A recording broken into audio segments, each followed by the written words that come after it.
Hey guys, in this video we're taking a look at the budget-friendly Acer Aspire 3. It's sleek looking, large screen, and powerful enough for daily tasks, and made to be a great laptop for students or budget-conscious consumers. But it's only priced around $500, so something has to be wrong, right?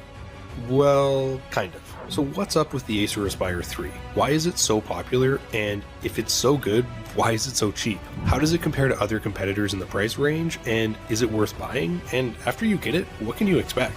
The build quality of the Aspire 3 is what you can expect from a budget laptop. It's nice looking, but it's noticeably worse than a MacBook or another high-end laptop. The Acer Aspire 3 has an understated design along with a brushed metal finish that gives it a higher end look that won't turn too many heads or become outdated. It's well constructed with a robust plastic chassis, and while I did notice some flexing and bending in the lid and the keyboard deck, it's kind of what you expect at the cheaper price point. It's lightweight and it has a thin profile, and it really doesn't take up too much space in your bag, so it's easy to carry around between classes. I also appreciated the rubberized strip on the bottom, which keeps it in place while you take notes.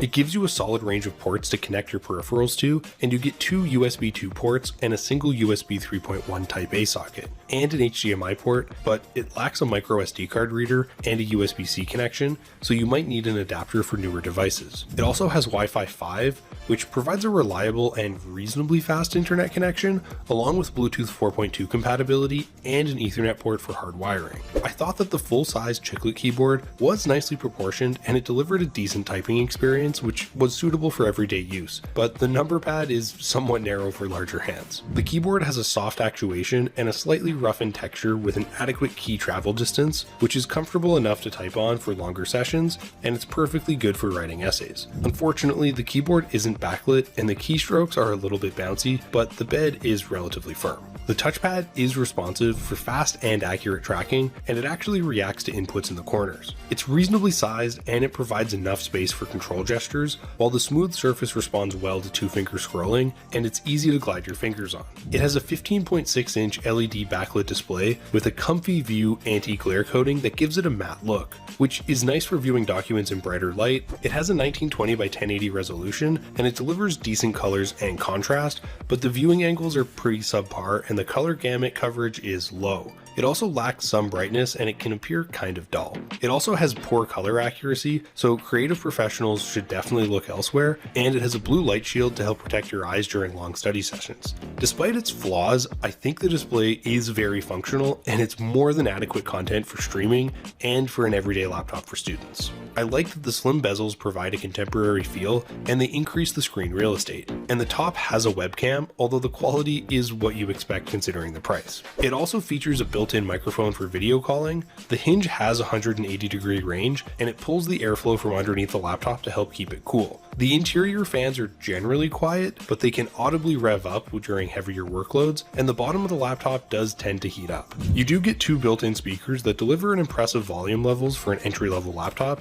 Even though the sound quality isn't the greatest and it does lack some bass, it's very solid and it will be suitable for most uses.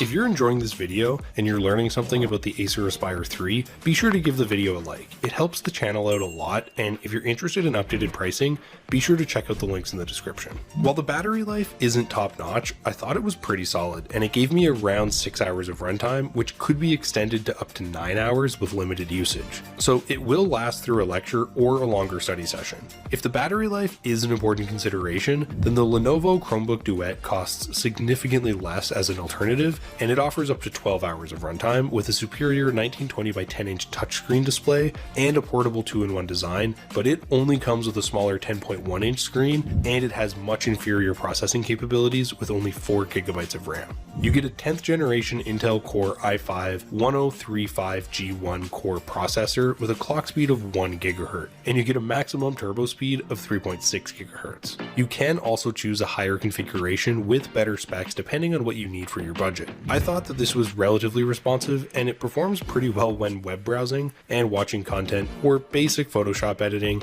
and daily computing tasks, although it's not suitable for heavy editing or processing. It has 8 gigs of RAM and it can handle a decent workload with some light multitasking, but overburdening it with too many tabs or applications did cause a noticeable drop off in performance, and apps tended to load a little bit more slowly compared to other competitors. It also has 250 gigs of high-speed SSD storage to slightly reduce load times, and you'll have ample space for lecture notes and assignments. For users that need more power for non-multitasking duties, the Lenovo IdeaPad 3 is another affordable option that offers you a faster dual-core 10th generation Intel Core i3 processor with a 2.1 GHz clock speed and superior RAM and storage space. It also has Alexa voice assistant compatibility, but it has a lower screen resolution and a much shorter battery life. The Aspire 3 has an integrated UHD graphics card for better games rendering, but it is by no means a gaming laptop, and the frame rate is inadequate for most current games. Overall, I think that the Acer Aspire 3 is a highly regarded affordable laptop that does justify its reputation. It's definitely a budget laptop that you can see and feel from use, but with a respectable processing power, it's still a very good option if you're looking for one of the best laptops for students on a budget, or just a budget laptop in general.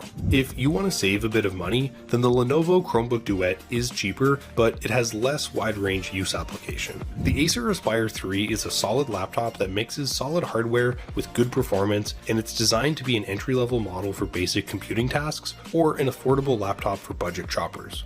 But that's just my opinion. Let me know what you guys think in the comments. For links to updated pricing on all the items mentioned, be sure to check out the description. And if you guys learned something or you found the video helpful, be sure to give it a like and subscribe if you're new to the channel and you like short, informative tech videos. Till next time, I'll see you guys later.